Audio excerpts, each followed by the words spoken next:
കൊച്ചു കരയുന്നതാ. അതാ കൊച്ചു കരയുന്നത് ഇവിടെ വസ്ത്രവുമായിട്ട് ബന്ധപ്പെട്ട കാര്യങ്ങൾ തന്നെയല്ലോ. അല്ല, കൊച്ചിന്റെ അമ്മയാണ്, ആരും അറിയാതിരിക്കാൻ നിക്കറിട്ട് വന്നേക്കാണല്ലോ. അങ്ങനെ ഓക്കെ, ഐശ്വര്യ അടിപൊളി. 13.85 ഇവിടെ വന്നേക്കുന്ന സ്കോർ.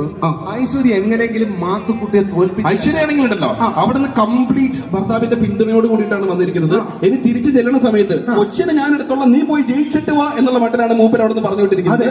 ജയിക്കാതെ പോയ അപകടത്തിലേക്ക് ഭാര്യയെ തള്ളിവിടാനായിട്ട് ആ ഭർത്താവിന് എന്തൊരു ആക്രാന്തം വന്നു ആലോചിച്ചു. സത്യത്തിൽ അതല്ലായിരുന്നോ? നീ പോയി ഒരു അപകടം പെടഞ്ഞിട്ട് വാ. മറ്റേ സോണിയ എന്ന് പറയുന്ന സമയത്ത് നീ ചെല്ലെന്ന് പറഞ്ഞിട്ട് ഇങ്ങനെ തള്ളിവിടില്ല ആ സിനിമ. അത് സത്യത്തിൽ അതായിരുന്നു സംഭവം. എന്താ മൂപ്പരുടെ പേരെന്താ? മൂപ്പരുടെ പേരെന്താ? മൈക്കിൽ പറ.